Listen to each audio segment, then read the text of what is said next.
So top priority right now, have to assume, is the status of 150 plus people, a lot of civilians, some not Israeli, some international, that are being held hostage on the ground in Gaza.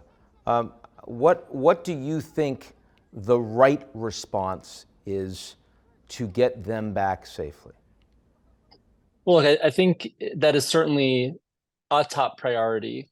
And I think that many Israelis whose loved ones have gone missing and are presumed being held hostage in Gaza want nothing more than to get their brothers and sisters and parents and children back home, grandparents in some cases. But we have to remember the task of even identifying the bodies in Israel is still ongoing. The sheer number of casualties is unfathomable, and that's something that Israeli authorities are now grappling with. I can tell you, I was at a funeral earlier today for a young man who was killed in the attacks at the military cemetery here in Jerusalem. They have electronic displays at the entrance to the cemetery because there are just so many funerals going on. They need to direct people to the right part of the cemetery for the funeral that they want to be going to. And so that's the situation on the ground. Not all the bodies have yet been identified. There are many people about whom it's unknown whether they're dead or somewhere in Gaza, because of course Hamas will not disclose who they're holding or how many they have. As for what the proper response is, I think there is a pretty broad consensus in Israel that the response needs to be extremely forceful, that Israel needs to do whatever it must to deal Hamas a devastating blow, one that it cannot recover from.